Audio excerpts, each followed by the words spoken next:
الانسان بالشر دعاءہ بالخیر، اور کافر انسان جو ہے وہ شر کو ایسے مانگتا ہے جیسے کہ بھلائی کو مانگ رہا ہے، شر ایسے مانگتا ہے جیسے بھلائی مانگ رہا ہے۔ تو پچھلی آیت کے ساتھ اس کا یہی ربط ہے کہ جن لوگوں کو آخرت پر یقین نہیں ہے ان کو کسی چیز پر بھی یقین نہیں ہے۔ جب نبی ان کو عذاب سے ڈراتا ہے تو وہ کہتے ہیں لے آؤ اس عذاب کو، یعنی جب آپ صلی اللہ علیہ وسلم نے کافروں کو قیامت کے متعلق بتایا تو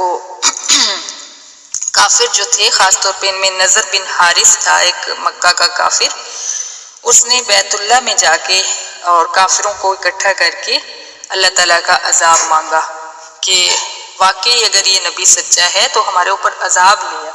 ہمارے اوپر اے اللہ ہمارے اوپر عذاب نازل کرنا، اعوذ باللہ۔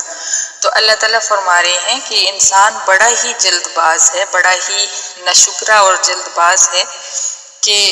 بجائے اس کے کہ اللہ کے عذاب سے پناہ مانگے، وہ شر بھی ایسے مانگ رہا ہے، عذاب بھی ایسے ہی مانگ رہا ہے جیسے کہ اللہ تعالیٰ کی رحمت مانگ رہا ہو۔ وَجَعَلْنَا اللَّيْلَ وَالنَّهَارَ آیَتَيْنِ، جبکہ ہم نے رات اور دن کو دو نشانیاں بنایا ہے۔ فَمَحَوْنَا آیَةَ اللَّيْلِ، پھر ہم نے رات کی نشانی کو دھندلا بنایا۔ وَجَعَلْنَا آیَةَ النَّهَارِ مُبْصِرَةً، اور دن کی نشانی کو ہم نے دیکھنے اور سوجھ بوجھ حاصل کرنے کے لیے بنایا، یعنی دن روشن ہوتا ہے، رات اندھیری ہوتی ہے، اور یہ دن اور رات کا بنانا جو ہے اس بات کی نشانی ہے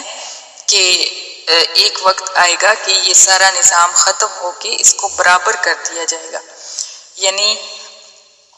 جیسے آج کل ہم دیکھتے ہیں کہ کیلنڈر ہم بنائے گئے ہیں اور ہر انسان گن رہا ہوتا ہے کہ فلاں اگلے مہینے میں نے یہ کام کرنا ہے، اور فلاں منتھ میں میری برتھ ڈے ہے، فلاں منتھ میں یہ ہے وہ ہے، اور اتنے سالوں کے بعد میں یہاں ہوں گی، اتنے عرصے کے بعد یہاں ہوں گی۔ تو دن اور رات سے حساب کتاب ہو رہا ہوتا ہے کہ یہ دن گزرے گا پھر رات گزرے گی، پھر دن گزرے گا پھر رات گزرے گی۔ تو آخر اس نظام کا کوئی اینڈ تو ہے نا، کوئی انتہا تو ہے نا۔ تو دن اور رات بھی قیامت کی ہی نشانیوں میں سے ایک نشانی ہے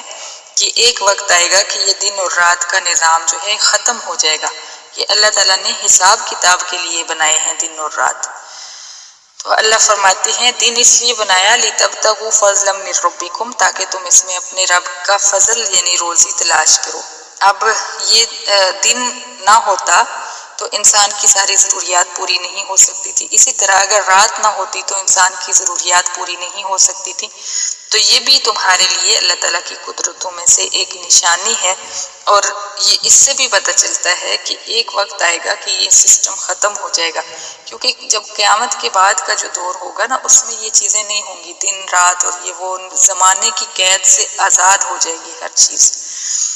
وَلِتَعْلَمُوا عَدَدَ السِّنِينَ وَالْحِسَابَ، یہی چیز اگلی آیت میں اللہ تعالیٰ فرما رہے ہیں کہ یہ سب کچھ ہم نے اس لیے بنایا، دن اور رات کا نظام اس لیے بنایا تاکہ تم سالوں کی گنتی اور حساب کتاب کو جان سکو۔ تو دن اور رات نہ ہوتے، اگر ایک جیسا ہی وقت ہوتا تو ہم کیلنڈر کیسے بنا سکتے تھے، ہم کیسے اس چیز کو شمار کر سکتے تھے؟ تو اسی طرح یہ اللہ تعالیٰ کی قدرتوں میں سے ایک قدرت بھی ہے دن اور رات کا ہونا۔ وَكُلَّ شَيْءٍ فَصَّلْنَاهُ تَفْصِيلًا، اور اللہ فرماتے ہیں کہ ہم نے ہر چیز کو تفصیل سے بیان فرما دیا ہے قرآن کریم میں، سبحان اللہ۔ وَكُلَّ إِنسَانٍ أَلْزَمْنَاهُ طَائِرَهُ فِي عُنُقِهِ، ایسے ہی انسان جو ہے، انسان کو ہم نے بنایا، اور انسان کو ایسے ہی نہیں بنا دیا بلکہ انسان کا ہر عمل جو ہے،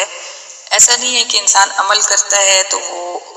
اس کا عمل ختم ہو جاتا ہے، یعنی اس نے کوئی نیکی کی ہے تو بس اس کا کوئی فرق نہیں پڑا نیکی کرنے سے، یا کوئی اس نے گناہ کیا تو اس سے کوئی فرق نہیں پڑا۔ بلکہ کیا ہوتا ہے کہ انسان اور جانور میں یہ فرق ہے کہ جانور کوئی بھی عمل کرتا ہے، کسی ساتھی جانور کو مارتا ہے یا جان سے ہی مار دیتا ہے تو اس کو کوئی ٹینشن نہیں ہوتی اس چیز کی، اس کو کوئی فکر نہیں ہوتی، اس کے ضمیر پہ کوئی بوجھ نہیں ہوتا کہ میں نے قتل کر دیا۔ اسی طرح اگر کوئی جانور اچھائی کرتا ہے، اچھا کام کرتا ہے، جیسے جانوروں کو لوگوں نے سدایا ہوتا ہے لوگوں کی مرضی کے مطابق چلتے ہیں تو ظاہر مالک اس سے خوش ہو رہا ہوتا ہے، لیکن جانور کو اس سے فرق نہیں پڑ رہا ہوتا کہ مالک خوش ہو رہا ہے یا نہیں ہو رہا. تو یہ صرف ضمیر انسان کے اندر اللہ تعالیٰ نے رکھا ہے کہ انسان جب نیکی کرتا ہے تو اس کے دل کے ساتھ وہ نیکی چمٹ جاتی ہے، اس کو اس کا اثر محسوس ہوتا ہے اپنے دل کے اوپر. اور اسی طرح جب انسان کوئی برائی کرتا ہے تو اس برائی کا بھی اثر اس کے دل کے اوپر ہوتا ہے، تو وہ برائی جو ہے اس کی ضمیر پہ بوجھ بن جاتی ہے کہ میں نے یہ گناہ کیا ہے. تو اس طرح اللہ تعالیٰ نے انسان کے اعمال ایسے نہیں ہیں کہ صرف کر دیے اور ختم، بلکہ اس کے ساتھ چمٹا دیے. اللہ فرما رہے نا ہر انسان کا عمل نامہ ہم نے اس کی گردن میں چمٹا دیا. تو یہ مطلب ہے اس کا کہ وہ جو بھی عمل کرتا ہے اس کے دل کے اوپر اس کا اثر ہوتا ہے. اور دوسرا اس کا ظاہری مطلب ایک یہ ہے کہ ہر انسان کا جو عمل نامہ ہے وہ اس کی گردن میں لٹکا ہوا ہے. دائیں بائیں فرشتے بیٹھے ہوئے ہیں، نیکی کا فرشتہ اور برائی لکھنے والا فرشتہ بیٹھا ہوا ہے. اور جیسے انسان کوئی نیکی کرتا ہے تو عمل نامہ پکڑ کے نیکی والا فرشتہ اس کے اوپر اس کی نیکی لکھ دیتا ہے، اور جیسے انسان کوئی برائی کرتا ہے تو وہ عمل نامہ پکڑ کے برائی لکھنے والا فرشتہ اس برائی کو اس عمل نامے پہ لکھ دیتا ہے. تو یہ دو اس کی تفسیریں ہیں.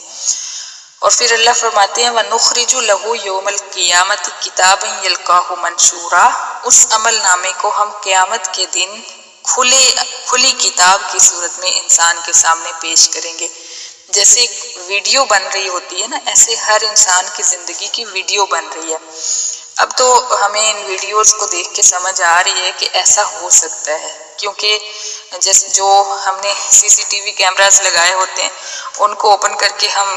2 ماہ تک کا پچھلا ریکارڈ دیکھ سکتے ہیں کہ اس کے اندر فلاں شخص آیا، اس نے یہ کام کیا، ایسے ایسے حرکت کی اور نکل گیا. تو وہ تو ایک محدود ایریا میں ہوتا ہے، لیکن جو اللہ تعالیٰ کے کیمرے انسان کے اوپر لگے ہوئے ہیں وہ اس کی پوری زندگی کے اوپر ہیں. یعنی وہ زندگی میں دنیا کے کسی بھی کونے میں چلا جائے وہ کیمرہ اس کو ریکارڈ کر رہا ہے، اور قیامت کے دن وہ پوری ویڈیو جو ہے اس کے سامنے رکھ کے کھول دی جائے گی کہ یہ دیکھو تم نے یہ کام کیے تھے. تو یہی اللہ فرما رہے ہیں، کہا جائے گا اقرأ کتابک، یہ لے پکڑ اپنا عمل نامہ پڑھ، کفا بنفسک الیوم علیک حسیبا، آج تجھ سے حساب لینے کے لیے تیرا نفس ہی کافی ہے. یعنی آج تو جب اپنا عمل نامہ اپنی وہ ویڈیو دیکھے گا تو پھر کسی اور کو پوچھنے کی ضرورت نہیں ہوگی کہ تو نے ایسا کیوں کیا. تیرا نفس ہی تجھے بتائے گا، وہی تجھے ملامت کرے گا، وہی تجھے مار دے گا کہ تو نے یہ برائیاں کیوں کی، تو نے کیوں یہ عمل کیے، کیوں مجھے برباد کر دیا.